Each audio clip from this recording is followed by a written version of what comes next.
A Shalom Akim Shalom Shalom, all praises, glory and honor to Yahweh, Bashem Yahushai, Bashem Kakwadash. Double honors to the apostles and the elders of Great Millstone for teaching us truth, and salutations to the sincere Akim and Akwath and Melissa. May the blessing of election be upon your house. My name is Brother Requai. I'm back in here with another quick and Lord's will is always an edifying lesson. And for today's lesson, I just wanted to go through a little bit of exhortation. So the title is Nehemiah receives favor from the king. So what inspired was this this this lesson was just a recent experience that I've gone through, and I kind of just wanted to use this and kind of extract some do some spiritual, essentially spiritual extrapolation, and Lord's will is always is to be edifying, right? So I wanted to read through a couple of verses from Nehemiah, the second chapter. And Nehemiah actually plays a very, very important role, in rebuilding the walls surrounding Jerusalem, right? So he was an instrumental figure, a very righteous example of one of our forefathers during this time, right? And essentially to get our people to come back, lead them back towards the Most High. You had other instrumental figures such as Haggai, Ezra the priest, right? And Nehemiah was essentially like a governor. He also played the role of actually being a cupbearer also. See, he was somebody who was actually very, very trustworthy amongst the eyes of the heathen, right? And being around in captivity, you can do a lot of bit of you can do some, what's the word I'm looking for?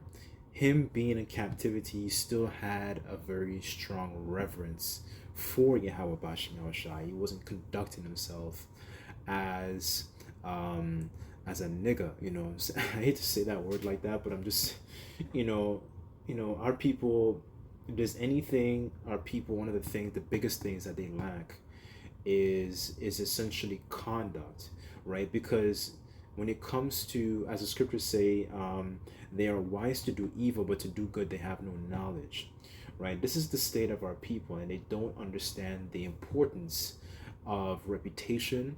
They don't understand the importance of conduct, right? And these things, the other, in the eyes of the heathens, they look at us as a big joke, right? They look at us as a laughing stock.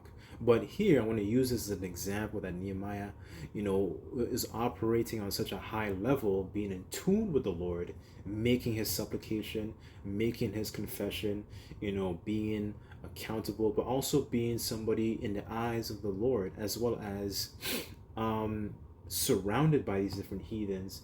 The other heathens, they looked upon him very, very favorably, to the point where they were actually, doing certain things to assist them, right? We always talk about how the Lord will use the other nations, which is true. The Lord used the other nations to essentially to punish us, right? But here I'm just using it as an example to show the opposite. Him being in tune with Yahweh Bashem Shai, the Lord was putting the Spirit upon these other characters here, for example the king here, to be able to assist him in his journey, assist him in his mission, right? So I'm going to read through a couple precepts, and I sincerely pray and hope that this lesson is truly edifying, right? So I guess I'll start off with this example in Rome. Let me just get Romans 15 real quick. And this is Romans chapter 15, verse 4, and it says, "For whatsoever things which were written aforetime were written for our learning, that we, through patience and comfort of the scriptures, might have hope," right? So going through this example here, we're going to see the way Nehemiah conducted himself in in this particular captivity that was prophesied by Daniel and that's spoken of in the 7th chapter, right? So this is Nehemiah chapter 2, verse 1. In the KJV it says, "And it came to pass in the month of Nisan, in the 20th year of Artaxerxes the king, that wine was before him. And I took up the wine and gave it to the king. Now I had not been before time sat in his presence. Wherefore the king said unto me, Why is thy countenance sad, seeing that art not sick? There is nothing else but sorrow of heart. Then I was then I was very sore afraid. Then said the king unto the king, Let the king live forever. Why should not my countenance be sad when the city, the place of my fathers' sepulchres, lieth waste, and the gates thereof are consumed with fire? In verse 4, and it says, Then the king said unto me, For what dost thou make request? So I prayed to the Most High, Yahweh Bashim Shai of heaven. So he prayed to the Lord. That was one of the key things here, right? Because the scriptures do talk about the prayers of the humble, it pierceth the clouds, right? And that's one of the things, the Apostle Rakah always pushes. As a matter of fact, let me get that before I continue. Just bear with me. Let me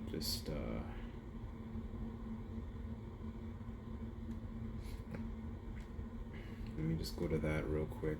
Talk about in regards to prayer, because when you go through different examples, prayer was one of the heaviest things. When our forefathers were in situations of distress, they were in situations that were uncomfortable, they always prayed to the Lord, right? Just bear with me. Let me look for this real quick.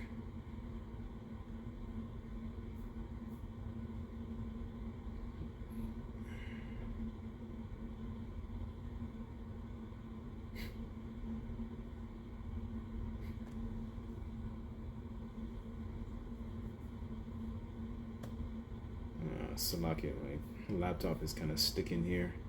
Okay, Sirach 35, verse 16, and it reads, He that serveth the Lord, Yahweh Bashim Shai, shall be accepted with favor, and his prayer shall reach unto the clouds. The prayer of the humble pierceth the clouds. To the come nigh, he will not be comforted, nor will not depart till the Most High shall behold and execute and judge righteously and execute judgment, right? So that prayer that he made was very, very important, and then we're starting to see the after effects of what was playing out, right? So this is Nehemiah 2, verse 5, and it said, I said unto the king, If it please the king, if thy servant be found favor in thy sight, that thou wouldest send me unto Judah, unto the city of my father's sepulchres, that I may build it. And the king said unto me, and the queen also sitting by him, For how long shall thy journey be? And when wilt thou return? So it pleased the king to send me and to set him a time, right? So I wanted to get this word favor. Let me just look this up real quick in the etymology. What does the word favor mean?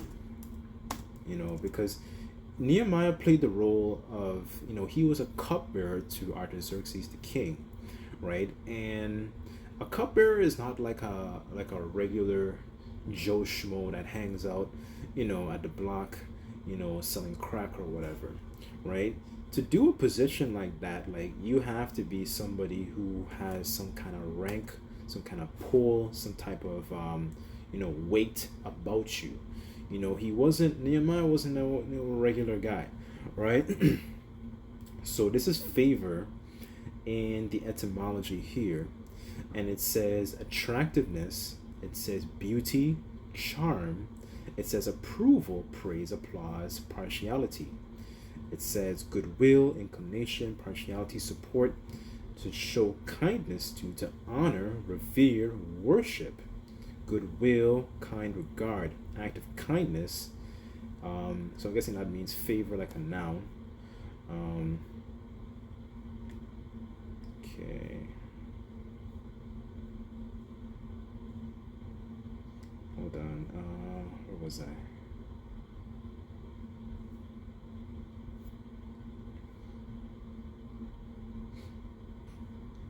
So he had received goodwill. He received praise. You know, he received, what's the word I'm looking for? He had a good reputation, right? To be able to, to be able to do that. And a cupbearer, like I was saying before, a cupbearer is not a regular, person. As a matter of fact, let me look this up real quick.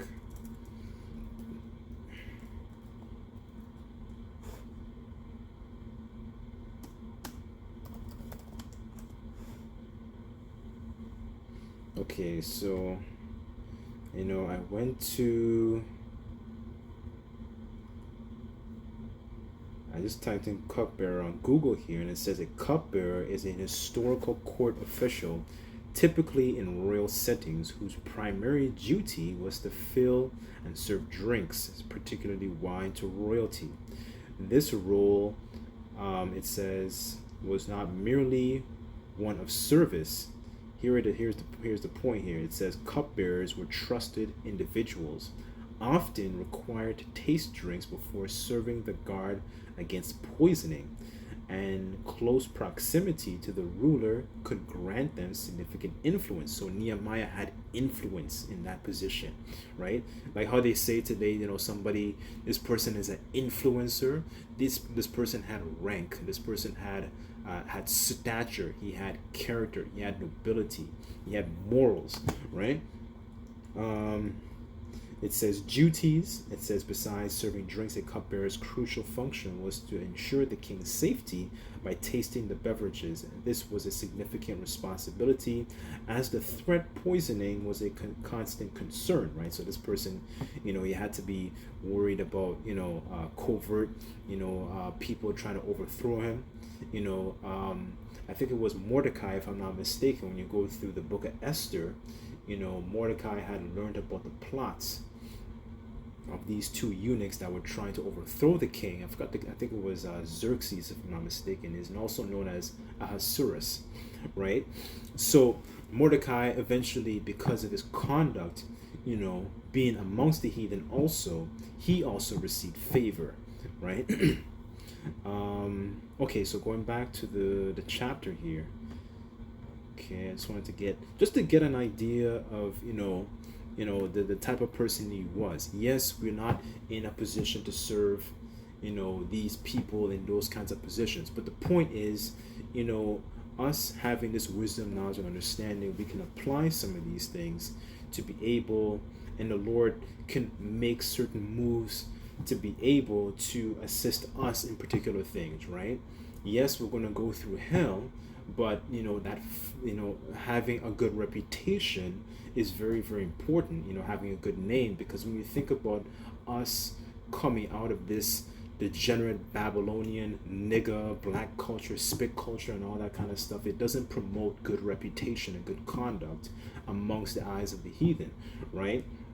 That's what that's the importance of coming back to the Lord, coming back to these law, statutes, and commandments, because it actually promotes a civilized, righteous culture. In Deuteronomy it says, teach therefore and do them, for this is your wisdom in the sight of the other nations, right? And when Jake goes amongst the other nations, they don't have any wisdom. For example, when you see a lot of our women, they go to these different countries that are a little bit more conservative, like the UAE, Dubai, China, or Japan, or wherever. They don't have any understanding or reverence or proper conduct on how to conduct themselves. This is why when they go amongst the other nations, they looked as a laughing stock, and they're asked to remove themselves and get out.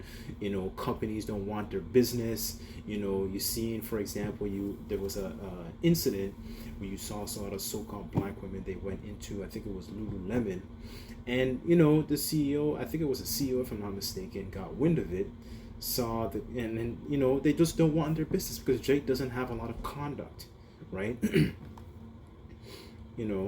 They complain about, for example, about so-called, opportunities, and it's because we're black, and it's not, yes, these other nations don't like you, but the point is, you're supposed to be a trendsetter in righteousness. They're supposed to look at you as that person of how to actually conduct themselves, how to be a proper Israelite woman. If you're an Israelite woman, how to be, a man.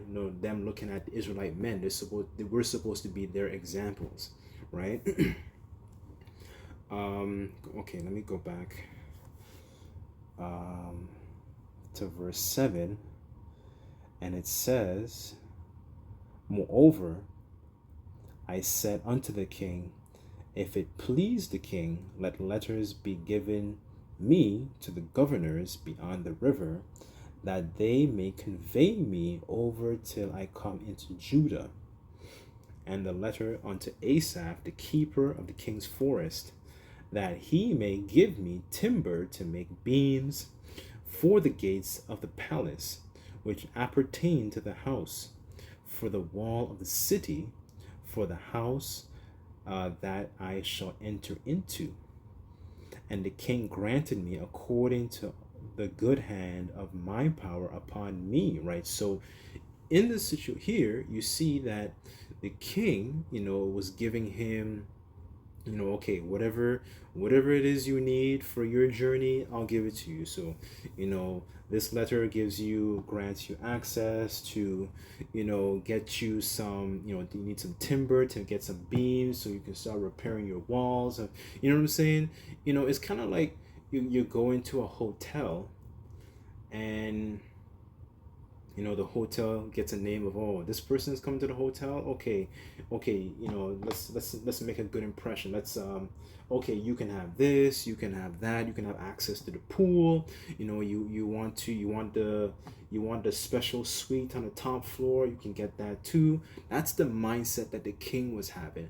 But on a spiritual level, Nehemiah was on a high level, in having a good conduct, having a good reverence for Yahweh Bashim Shai. Because he wasn't conducting himself like a lot of these niggas. I hate to say it like that, but it's true.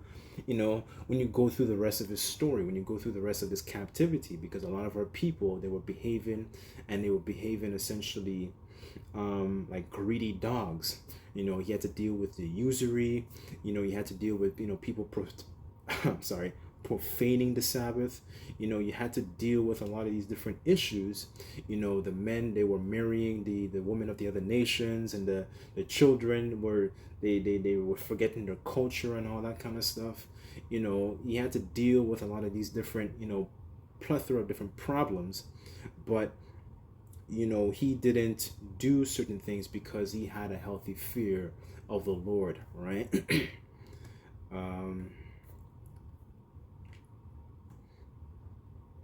Let's see, where was I going to go? Sirach.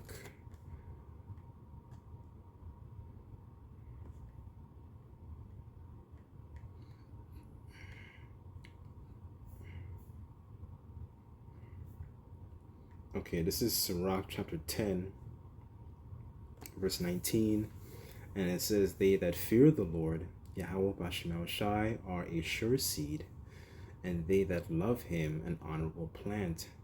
They that regard not the law are a dishonorable seed, and they that transgress the commandments are a deceivable seed, right? So you start to see, when you go through a story, you see the contrast between the way Nehemiah conducted himself versus how the other Israelites, how were conducting themselves, right? So he was conducting himself, and that's what makes us above these other nations, right? But our people don't conduct themselves that way, and they don't see the importance of conducting themselves that way, right? So I'll read verse 9. I'll read these last two, and that'll be it. But and it says, then I came to the governors beyond the river, and gave them the king's letters. And the king had sent captains of the army, and the horsemen with me, right? So he had an entourage, right? Whatever Nehemiah got, the king, king helped him out, gave him the resources. Like, okay, you need this, you need that. Yeah, you can get that too. No problem. Because he had a good reputation with the king, right? Let me get this one here. Let's go to Proverbs.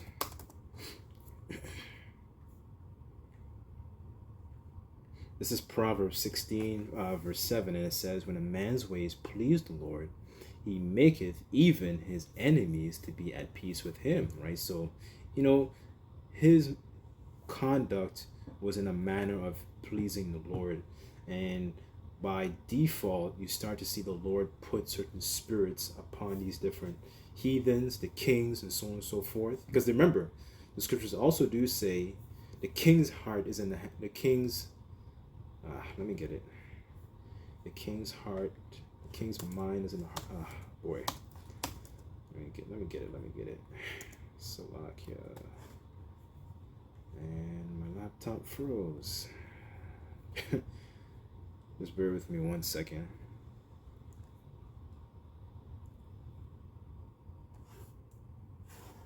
Okay, here it is. Proverbs 21, verse 1. It says, the king's heart is in the hand of the Lord, as the rivers of water. He turneth it whithersoever he will, right? So his will was to, okay, let me get this person to help you. He's trying to please me, so I want to get this person to try and help you out. Give him an assist, right? Yeah, help him out, because that's my guy right there, right? That's what the Lord was doing for Nehemiah, right?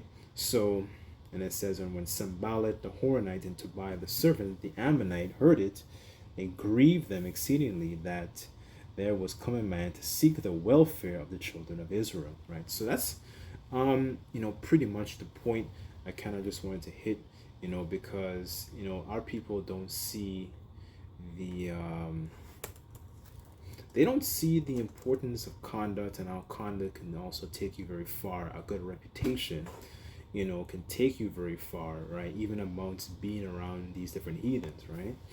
So I'll just read this last one here, and it says, this is Titus chapter 3, verse 1, and it says, put them into mind to be subject to principalities and powers, to obey magistrates, to be ready to every good work, to speak evil of no man, to be no brawlers, gentle, showing all meekness unto all men. And that's a big problem, with our people, because they are overly emotional and cannot deal with certain situations without getting, throwing hand and fist and gun and knife and all that, right? Don't know how to conduct themselves and properly reason to be able to problem solve and come to solutions. And it says, verse 3, and for ourselves also were sometimes foolish, disobedient, deceived, serving diverse lusts and pleasures, living in malice and envy and hateful, and hating one another, right? So yes, we used to live in these particular ways, right? But applying these precepts, because Yahushua said, well, the scriptures say that I come in the volume of the book, so, right? So applying Yahushua, in our daily lives, right? So that's pretty much it. Again, it's just having favor, amongst your environment, right? That reputation, that favor, that conduct, a good name goes a long way, right? So I'll end it there, but Lord's will, this was edifying. Just like to give all praises, glory, and honor to Yahweh Bashem Shai. Until next time, I say Shalom.